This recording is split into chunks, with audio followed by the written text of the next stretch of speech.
Fancy a bakeaway tonight? You're in luck. This tangy, chuck it all in the tin teriyaki tray bake is just the thing if you're looking for a one-pan chicken dinner that's packed full of flavour.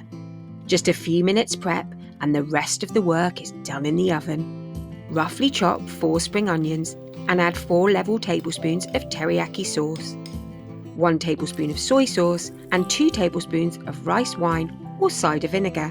Mix in 200 grams of exotic mushrooms and 300 grams of skinless chicken.